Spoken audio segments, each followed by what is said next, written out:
안녕하세요. 헬조선 직장인의 애환을 풀어가는 산호비 진대리입니다. 저 진대리는 비루한 스펙으로 10인 미만 규모의 중소기업에서 첫 산호비 생활을 시작했고, 장기간의 도전 끝에 600명 규모의 외국계 기업을 거쳐서 현재 국내 모 대기업 계열사 IT 부서에서 근무하고 있습니다.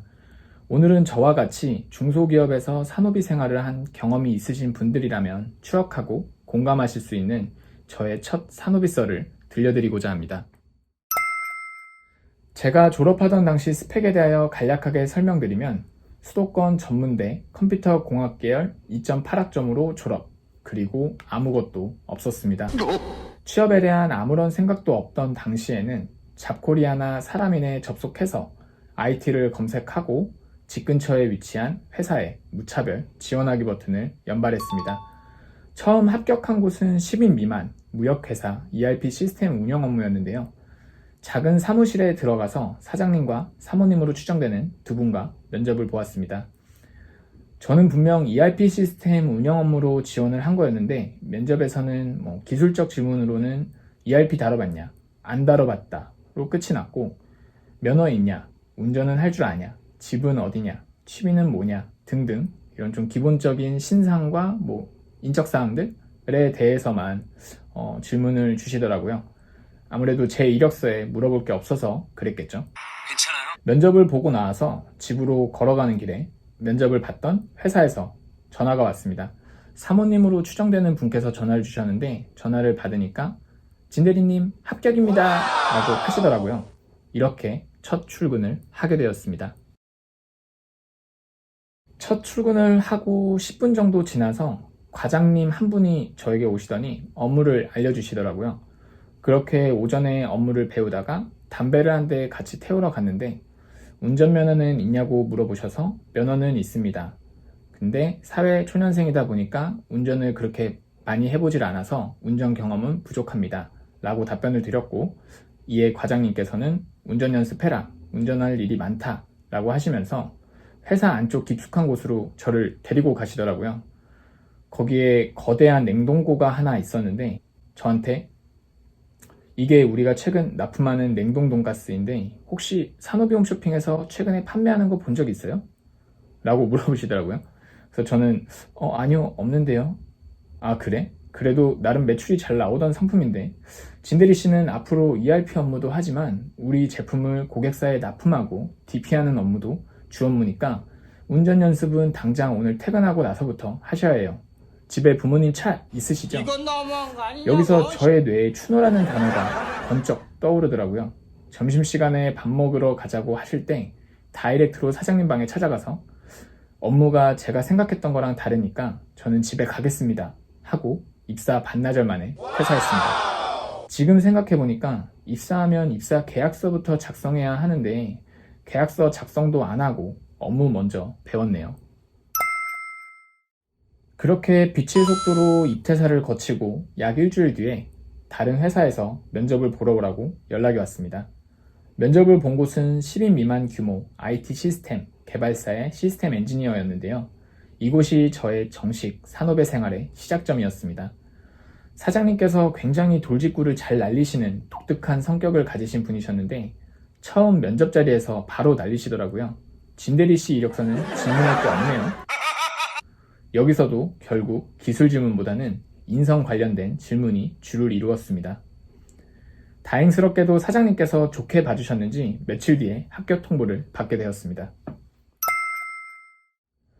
첫 출근을 하고 제자리에 가서 앉아 있으니까 사장님께서 A4 용지 한 묶음 정도 되는 회사 제품 매뉴얼을 한 권 들고 오시면서 일주일 후에 우리 회사 제품에 대해서 직원들 앞에서 PT 발표를 해라 라고 하시더라고요. 하지만 그때 진대리는 만만치 않은 프로 귀찮러였고 보노보노 PPT를 만들어서 발표했습니다. 사장님께서 극대노하셔서 매뉴얼을 제 앞에 던지시더니, 진대리 씨는 오늘부터 제가 그만하라고 할 때까지 하루에 이 매뉴얼 한 권 깜지 쓰고 퇴근하세요 하시더라고요. 참고로 A4 용지 한 묶음 정도라고 했는데 A4 용지 한 묶음이면 약 500장 정도입니다. 이때도 살짝 제 뇌가 추노를 외쳤지만 여기서 그만두면 진짜 갈 곳이 없다라는 생각으로 그렇게 깜지를 쓰게 되었습니다. 정말 하루에 밥 먹는 시간 빼고 12시간 정도 앉아서 계속 깜지만 썼습니다. 그렇게 5일째 쓰고 있었는데 사장님께서 갑자기 부르시더니 회사 시스템에 대한 돌발 질문을 던지시더라고요. A라는 기능은 시스템 웹페이지 어디에 있냐? 이건 어떤 기능이냐? 뭐 등등의 이런 기술적인 질문들을 갑작스럽게 던지셨고, 여기서 정말 신기하게도 갑작스러운 이런 질문들에 정확한 답변을 하는 제 자신을 목격했습니다. 그렇게 5일간의 깜지 생활을 마무리하고 본격적으로 업무에 대하여 배우게 되었습니다. 당시 제 업무를 간략하게 설명드리면, 회사에서 개발한 시스템을 사용하는 고객사에 주기적으로 방문해서 시스템이 정상적으로 작동하는지 점검하고 문제가 있는 부분은 트러블 슈팅하는 그런 시스템 엔지니어 업무였습니다. 다행히도 이곳에 근무하면서 서버나 데이터베이스, 네트워크 구성 등 IT 아키텍처에 대한 기본 지식을 쌓을 수 있었고, IT 시장의 전반적인 업무 프로세스를 배워나갈 수 있었습니다. 시간이 지나면서 어느 정도 업무에 익숙해지니까 제 직업에 대한 현타가 슬금슬금 느껴지기 시작했습니다. 아마 저와 같은 중소 엔지니어 출신의 산업인분이라면 굉장히 공감하실 것 같은데요. 저 같은 경우에는 한 달에 방문 점검을 해야 하는 고객사가 약 40곳 정도 있었습니다. 하루에 2곳에서 3곳 정도의 고객사를 방문해야만 한 달 일정을 빵꾸 없이 소화할 수 있었는데요. 현타의 가장 큰 이유는 바로 시간텀이었습니다. 예를 들어서 하루에 A 고객사, B 고객사를 방문해야 하는데, A라는 고객사는 10시에 방문 요청을 했고 B라는 고객사는 오후 3시에 방문 요청을 했다라고 하면 이동 시간과 점심 먹는 시간을 제외해도 약 2시간의 시간이 붕 뜨게 됩니다. 단순하게 생각해보면 2시간 자유시간 생긴 건데 그거 완전 꿀업무 아니냐? 라고 생각하실 수도 있는데, 2시간 동안 제가 어디를 가야 할까요? PC방? 카페? 하루 이틀 이벤트성으로 가는 거라면 정말 괜찮겠지만, 당시 전문대조를 졸업하고 중소기업에 취업한 저의 2014년 한 달 월급은 약 180만원, 세금을 제외하면 수중에 들어오는 돈은 약 160만원 내외였습니다. 한 달에 평균 20일을 외근 나가는데 매일 점심값 외에 저 돈을 쓰기에는 너무 큰 사치였습니다. 그럼 이 시간 동안 무얼 하느냐?